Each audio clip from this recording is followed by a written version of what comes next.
ये गाना है हमारे मोदी जी के चंचल चरित्र पे।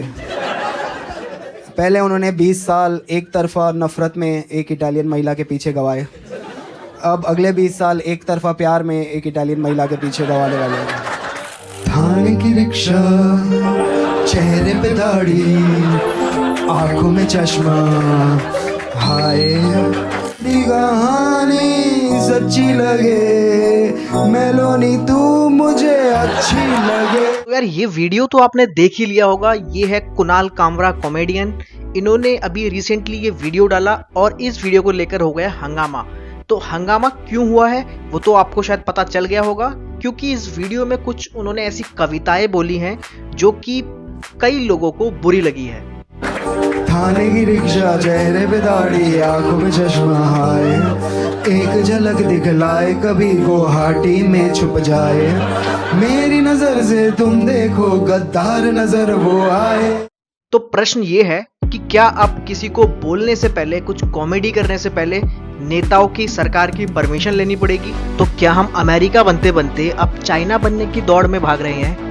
मंत्री नहीं वो दल बदलू है, और कहा क्या जाए, जिस थाली में खाए उसमें ही वो छेद कर जाए, मंत्रालय से ज्यादा फडणवीस की गोदी में मिल जाए, तीर कमान मिला है इसको बाप मेरा ये चाहे।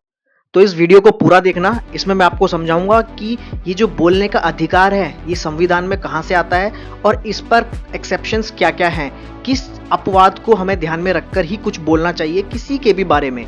तो फटाफट से समझ। तो जो हमारे भारतीय संविधान का आर्टिकल अनुच्छेद 19(1)(a) है, 19(1)(a), वो साफ साफ कहता है कि किसी भी व्यक्ति को कुछ भी बोलने का, कुछ भी एक्सप्रेस करने का, अपने विचारों को एक्सप्रेस करने का अधिकार है पूर्ण तरीके से। ठीक है, वो कहता है स्पीच एंड एक्सप्रेशन का राइट है 100%। लेकिन 19(2) में 8 ऐसे एक्सेप्शंस दिए हैं, 8 अपवाद हैं जिनको आपको ध्यान में रखकर ही कुछ किसी के बारे में बोलना है या फिर कोई भी स्टेटमेंट देनी है। अब वो कौन कौन से हैं और कुणाल कामरा की स्टेटमेंट कौन से वाले एक्सेप्शन में फिट होती है उसे जान लेते हैं। ये 8 एक्सेप्शन है। इनमें से डिफेमेशन, जो मानहानि है, उसी में कामरा की स्टेटमेंट जाती है, लेकिन मानहानि की अपनी अलग डेफिनेशन है।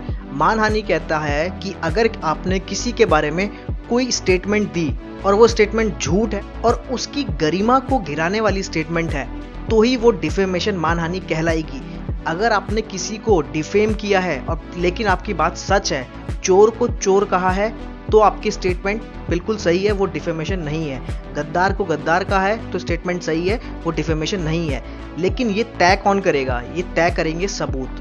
तो कोर्ट तय करेगा। अगर ये बात आगे जाती है तो ये डिफेमेशन में आने वाला है पॉइंट। इसके अलावा ये स्टेटमेंट कहीं नहीं जाती। लेकिन यहाँ पे जो सरकार भड़की है, वो ऐसा लगता है कि इतने आगे जाके इस मैटर का कुछ होगा नहीं, क्योंकि ऐसी कोई स्टेटमेंट उन्होंने नहीं दी है। लेकिन कुछ कुछ बातें हैं जो कि थोड़ा सा एक लिमिट से आगे जाती है।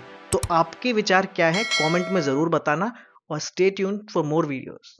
MP चुराना, वॉइसेस दबाना, MP चुराना, वॉइसेस दबाना, बस यही मेरा कसूर, वादों से अपने मुकरता नहीं, पूरा उन्हें कभी करता नहीं।